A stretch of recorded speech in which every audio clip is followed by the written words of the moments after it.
Welcome to On the Way, a podcast about life. But not just any life, it's about life with Jesus. Why do people follow Jesus, and how do they get started? And what difference does following Jesus make in their lives? Before Christians had a name, they were known as people of the way, people who followed Jesus' teachings. People have been on the way for nearly 2,000 years now. During the podcast, we explore the ways that people become followers of Jesus and why, and what difference following Jesus makes in their lives. On the Way is produced by the Baptist Standard, a donor-supported provider of news, opinion, and resources for living like Jesus. I'm Eric Black, editor of the Baptist Standard. I'm glad you're with us today.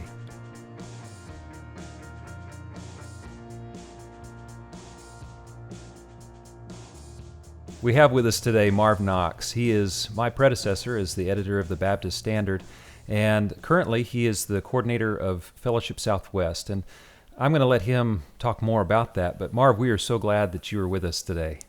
Thanks, Eric. It's a privilege to be back with you and with the Standard. Thanks for having me. And I just have to admit that it's a little interesting to be interviewing my predecessor.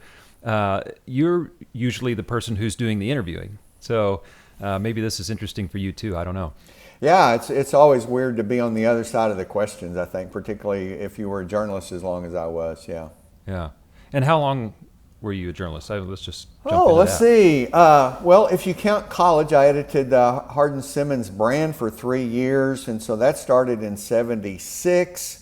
And then I left the Standard in 2017, so I guess that's 41 years or so, yeah. And about 22 with the Standard and 19 as editor. Okay. So a pretty lengthy career. Mm-hmm. Yeah. I'm old, there you go. Well, I didn't say that. Just do the math. Yeah. And you are about to retire from Fellowship Southwest. That's right. At the end of the year, we will wrap up this venture here, and my successor's already been chosen. We've had the privilege of having an overlap, so we're working right now in a transitional phase with Stephen Reeves, another longtime Texas Baptist who will succeed me and has already started working with us. All right. Well, I want to talk about journalism. We've already sort of dipped into that a little bit with your years in journalism. And one of the things I'm curious about is, and I think a lot of people are curious, especially these days, given the sort of the tone of journalism and public opinion about journalism. Mm-hmm. What is the role of journalism in general? Yeah.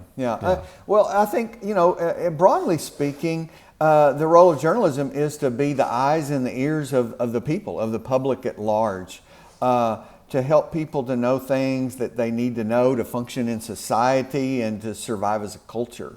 And it runs the gamut, doesn't it? I mean, it's issues about which we're broadly curious, like the weather or sports or entertainment. It's issues that impact us in our communities. One level, think morning TV news, whatever happened overnight. So that's why it's heavily weighted toward bad weather, fires, car wrecks, and shootings, because not a lot else is going on that would happen since the last news. And then which is a great way to start your day. A lovely way to start your day. Yeah. Do your devotionals, and then you go in to do that. But anyway, to kind of know what's going on in the community. And it definitely means the issues and forces and events that affect us broadly, like what's happening with government or business or science or education or large cultural shifts, things that shape our larger community, and telling those stories and helping us to kind of collectively try to learn to understand. And then also, I think, particularly like in the United States, like in Texas, where we have a democratic form of government, that journalism is essential for effective democracy. It's been called the fourth estate. In other words, the fourth part of government and it's the unofficial part, but it still has a huge responsibility to hold the executive, legislative, and judicial branches accountable. So journalism goes for the people on behalf of the people in many places, and then tries to help us all together understand and make sense of what's going on around us and in our context. That's a heavy responsibility. It is, and it's easy to place or objectify all kinds of people, and media are one of them. In my job for those 40 years or so, I worked alongside all kinds of journalists. I was at the middle of covering the Southern Baptist Convention in the middle of the defining period. And so I worked with hundreds of newspaper and TV and radio reporters. Some of them knew a lot about Baptist stuff. Some of them knew more about what was going on because it was their professional job to study religion than maybe most of us did. And then there were some that, you started with, it's Baptist, and went from there because that's, their boss sent them to a big meeting. But I found that they broadly took that role and responsibility seriously, that they were there to try to tell a true story of what was happening. And every Baptist journalist for 4 decades or more was my colleague through the years. And I knew them to be feel just as called and committed to their ministry as any pastor, any layperson that felt called to a particular job or vocation, and to do it as best they could. We're not all perfect, and obviously the media isn't perfect, but I think journalists tend to take that responsibility very seriously. There's something that you said just a moment ago that I want to pick up on, because I also want to talk about what the more specific role is of religious and Baptist journalism. But you said that your colleagues and yourself viewed what you did in journalism as ministry. And we don't typically conjoin journalism and ministry in our conception of what ministry is. So that's interesting to me. And I don't know if sort of the broader public conception of religious journalism or Baptist journalism sees it as ministry or not. But so talk a little bit more about the more specific role of religious and Baptist journalism. Yeah. Well, first of all, let me, if you don't mind, I'll back up and I'll tell my story briefly. So I'm a Baptist preacher's kid. Grew up in the Panhandle of Texas primarily. So you didn't have a chance. No. And Daddy is just retired last year at, I guess he was 87, 86 when he finally retired from being a pastor and stepped down from the pulpit all those years. So I grew up in that context, and particularly in my case, it was small towns, small churches, and my parents. I made a profession of faith about the time I was just right before my 6th birthday, really young. I gave all that I knew of myself to all of Jesus that I knew. That's what I did. I never knew not loving Jesus. And I was age 8. And I walked the aisle on a Sunday night and committed myself to full-time Christian service. Folks that may remember Grady Nutt, he had a lot of fun, poking fun at that in a great, good-humored way. But I made that commitment. But coming from my context, I thought that meant that God called me to either be a pastor or a foreign missionary. Because Panfork Baptist Encampment and my little church, that's all I knew that I could do, and I'd given my heart to God. I went to Hardin Simmons out in West Texas, and I began to struggle because I loved journalism. I loved writing. But I committed myself to what I thought I had to do. And then I had this day in my sophomore year spring break. My dad said, let's go to Dallas. Toby Druin, who had been the song leader at our little Baptist church in Borger when he worked for the local newspaper when I was 3 years old, had come to be associate editor at the Baptist Standard. And Daddy knew I was struggling. He said, let's go talk to Toby. So we drove over to Dallas, and we went to the Baptist Standard office, and and Toby was there, and he received us graciously. We sat and talked, and he introduced me to John Hurt, who was the editor, his boss at the time. John was a former Associated Press newspaper guy, and then Toby had been in newspaper newsrooms all over Texas, and then he felt called into denominational journalism, and so he'd been doing that. I didn't know it that day, but I met two people who were lay people who were living out their calling, and they felt as called. They talked about their sense of call to do this ministry, that's the day, I didn't realize it in the moment, that's the day that it gave me permission to say, I can embrace this. And this is what God's plan for my life is. And it is a ministry. And I came to it not understanding the particulars. The Baptist denominational fight hadn't started. All those things that shape so much. I love Jesus, and I love the church, and I love missions, and I wanted to tell people about what was going on, because I had this sense that the more people understood, the better they would be equipped to respond. And that's my story, but I think, I know 150 journalists that are still living right now that have worked for Baptists, and I bet every one of them could tell a story somewhere along those lines, that somewhere God said, you have gift, I gifted you for this, you can do this, and it is needful, go do it. And I said, a layman, and my church ordained me a few years ago when I became editor of the Standard. They said, we want to call out this calling in you, and we want to affirm it. And so I guess technically I'm Reverend Marv Knox, but I thought of myself as a minister, as a lay minister, I guess most of the ways. But I felt if what it takes to be ordained is God called you, then from day one, that's what I've been. Okay. I didn't know that story. Yeah. Well, of all the things we've talked about, we haven't talked about that. Yeah. Well, yeah, it's funny. And so that day, my life changed in a room that I later sat in for 19 years every day. Wow. That office there in that industrial park in West Dallas was then many years later. Then I went back, and when I became editor, I moved into and sat behind John and Toby's, Presnell Wood's desk. And that was humbling every day. I thought about that I got to sit in the place where my heroes had sat and try to do the job that they tried to do. Yeah. So, talking about journalism as ministry and as your calling, and you were even ordained by your church in that position, and because of that position, and because of your orientation to that position, what does that say then about the role of Baptist journalism? Yeah, that's a big question. It's a huge question. Yeah. And your listeners don't want to hear all of that.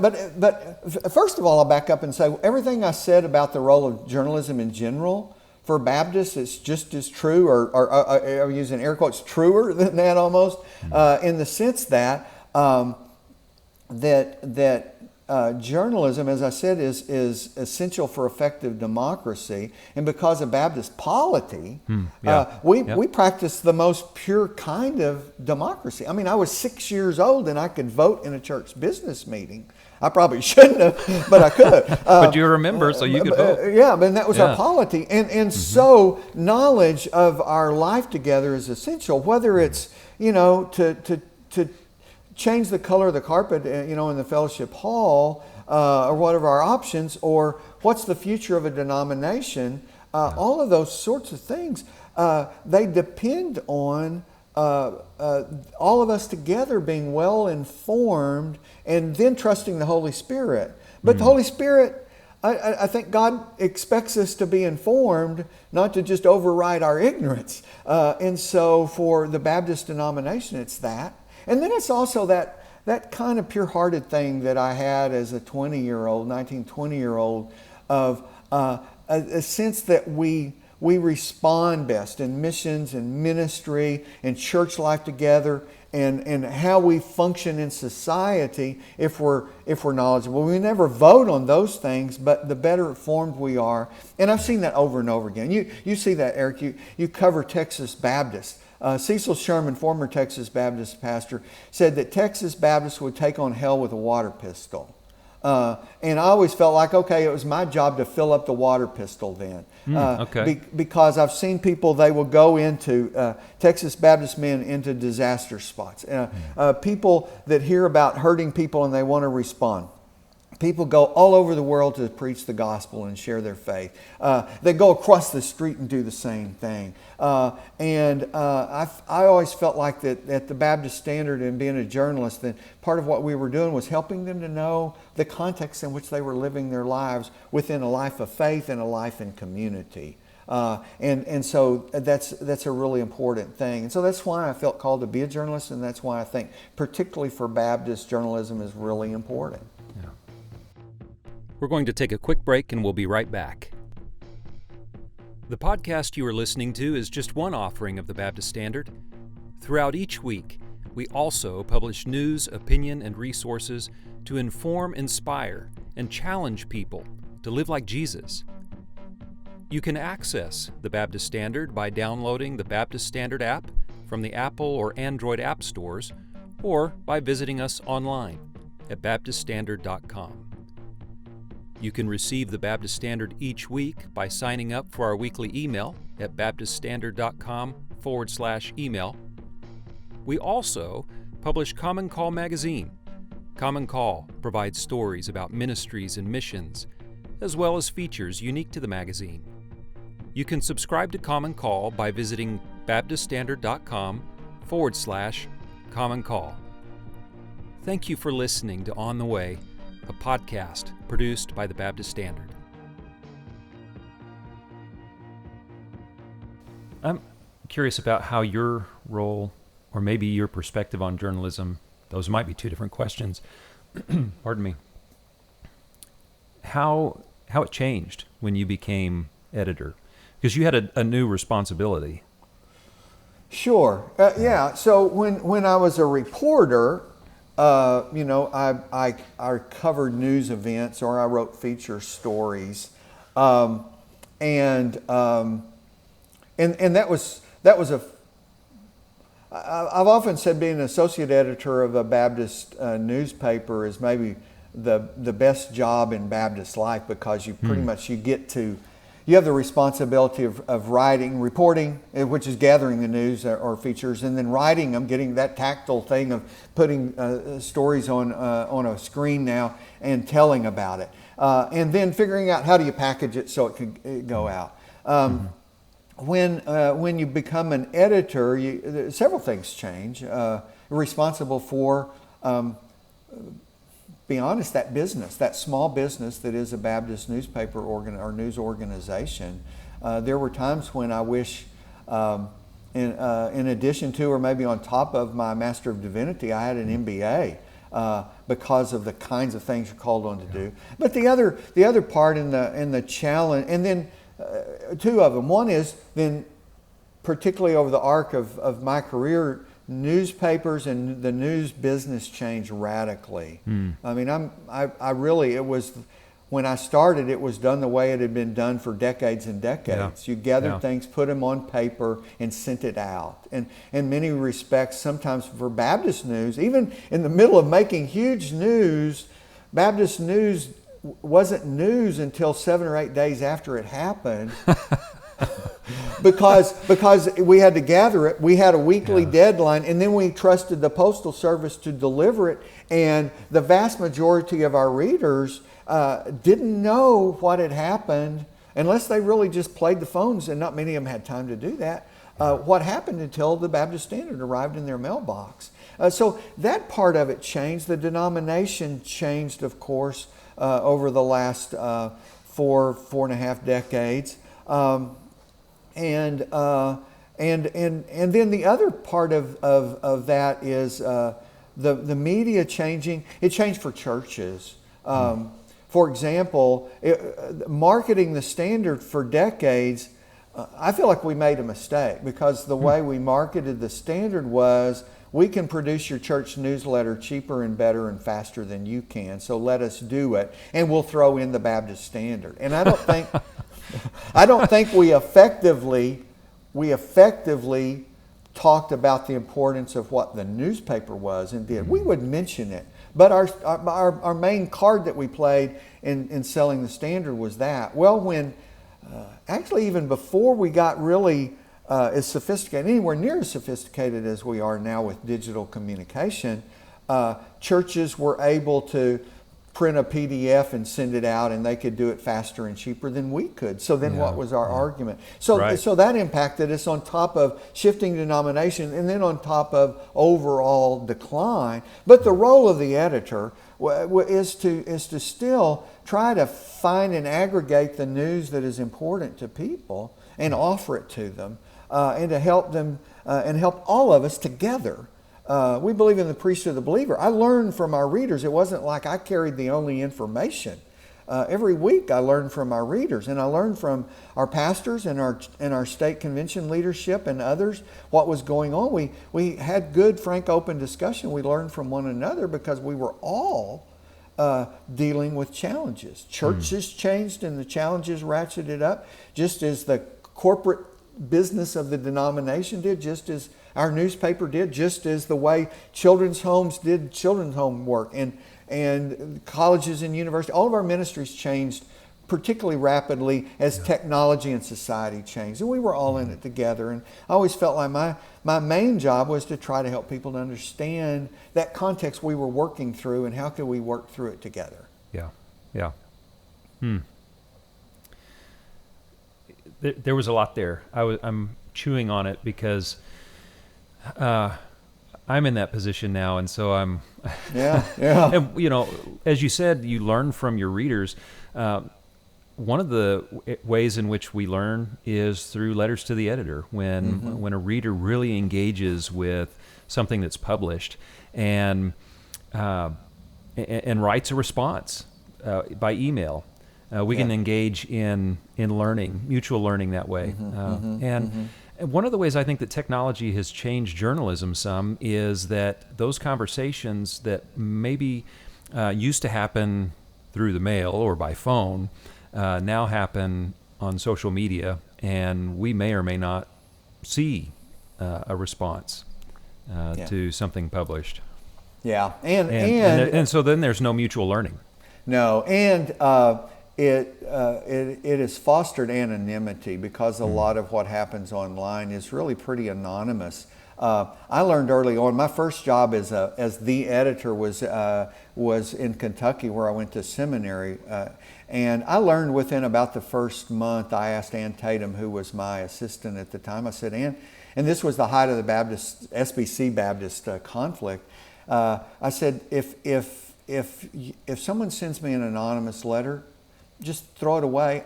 Don't even tell me it arrived. I don't care to know. They should not have the power anonymously to, well, first of all, ruin my day, and second, inflict damage, because typically an anonymous letter is intended to inflict harm.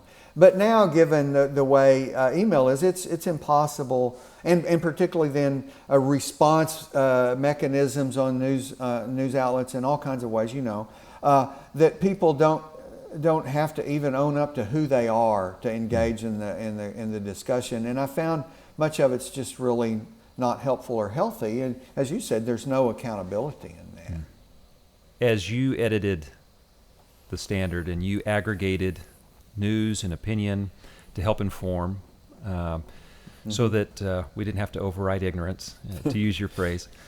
What was one of the things that you hoped to accomplish in your editorials, which was one part of what you were aggregating and creating? Yeah. Well, I mean, that all goes back to my sense of calling and fostering understanding and dialogue. And so what I hoped to do with my editorials was to discuss issues that were really important to the church, really important to missions and ministry, really important to families, and really important to our culture, and specifically because of the Standard, our Texas culture, things that were going on within the state that were important spiritually, emotionally, for the well-being of others, and to have to talk about those issues. you and I've talked about this before. I always knew that in some of those issues, I held a minority opinion among Texas Baptists. But we had robust letters to the editor. We had robust solicited columns and articles from people that I knew held the other opinions. And so I feel like collectively that's the way it was that was the best way to try to foster that discussion, was to have a myriad of voices. How I would do it differently is I would try to foster more dialogue rather than clear statement. Okay. One of the things that my professors in multiple ways at Hardin-Simmons emphasized was critical thinking, to analyze, to think through, to argue with yourself, to try to understand things. And I tried to do that because I felt like people are smart, people are rational. If you work logically with them and are clear, that they'll come around to your side, maybe. And so I worked on that. And I know a lot of people might not believe it, but I argue with myself. I tried to put myself in others' positions and argue with what I was saying, in part to try to anticipate, understand, and answer those in the editorial, so we didn't need 45 letters after the fact. And I worked hard at that. I tried very hard to be clear. And I wish I had spoken to the heart more than to the head. I read a book after I was editor called The Righteous Mind by Jonathan Haidt. And it was written, I think, in 2012. So if I'd read it when it came out, I would have had 5 years to repented, gone down front, changed my life, and maybe been a better editor. But that came too late. But his thesis was that people really go with their feelings and make their decisions, and even people that think rationally, they use their logic, they use their intellect to basically justify what it is they feel in their gut already. It's the visceral overcomes the intellectual, and I believe the opposite, and I wish that I could have promoted better dialogue if I'd figured out ways to marry head and heart, but give heart a higher platform. I would say if I were sitting writing editorials today, or even selecting news or selecting opinion, I wouldn't throw out that, because I think we're supposed to think clearly. I mean, we're supposed to love God with our mind, but we also live in relationship, and I could have done a better job if we had had more dialogue, and been clear that that's what I was trying to do. I think people respond to the editorials like a lot of times people in the pews respond to a sermon. You're telling me what to do. Well, I wasn't really. I was trying to tell them what I thought was a good idea, but I wasn't trying to tell people what to do. That may be splitting hairs, and Lord knows I don't have many to split. But I wish I'd fostered dialogue.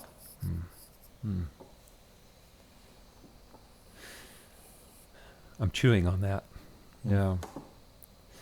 As we wrap up, one of the reasons I'm chewing on that is because the medium itself really lends itself to a one-directional communication, which is well suited to logical arguments. It's not as well suited to dialogue. And with technology the way it is, I wonder if one of the changes that journalism could make, maybe should make, I don't know, I'm still new enough at this, is to change how the medium operates and to become more dialogical. That's a big philosophical Well, it's a big one. question. And the other part that comes back into it is if you change it on that side of trying to promote the dialogue, it would be important to then change the level of accountability for all participants, Right. so that identity and background is transparent. Where I generally felt at a disadvantage as editor was I did everything I did publicly and my name was attached to it and everybody knew it was me. That's right. And I had to be responsible for it, and I was responsible for a board of directors. A lot of people that engage the conversations or turn them to arguments, the only responsibility they had was to pay their internet service provider every month, anonymously even. And so wouldn't necessarily even have to own up who they were, but could poison the well, as it were, for conversation. And so I think you're really onto something, and if you figure it out, you will go down in the annals of Baptist Standard history as the one that turned the corner. And I pray for you, and I pray that you can do that. It is a big task, but I think it's encompassing that it has to be and not only on your side, but on your reader and responder side too. And that calls for integrity and honesty and transparency all the way around. And for the most part in the media, it's pretty much a one-way street. You got bylines on stories, and those people are held to account, and then many others are not held to account. Yeah. Well, we've got to wrap it up. Well, thanks for the conversation. Yeah, you bet. Yeah. That's another thing about journalism is there's only so much space, and it's usually the space that people are willing to give you. So that's another thing that changed. Yeah. It was defined geography in a printed newspaper. Now it's how much will people just allow. You're right. You're right. Yeah. But this has really been good. Thank you for spending this time with us. Well, thanks for having me, Eric. I appreciate it. Yeah. Bless you. Bless you. Just because a person follows Jesus doesn't mean that person is perfect. Following Jesus is a lifetime of growing more like Him. Likewise, while there are followers who are more mature than others, who have spent more time growing close to Jesus than other followers, there are no followers of Jesus who are better than others. If you aren't on the way with Jesus, we invite you to check out the Follow Jesus page on the Baptist Standard website at baptiststandard.com/Follow Jesus to learn more about becoming a follower of Him. If you are on the way with Jesus, we hope that this podcast has encouraged you to grow more like Him. I'm Eric Black, editor of the Baptist Standard, and I'm glad you've been with us today.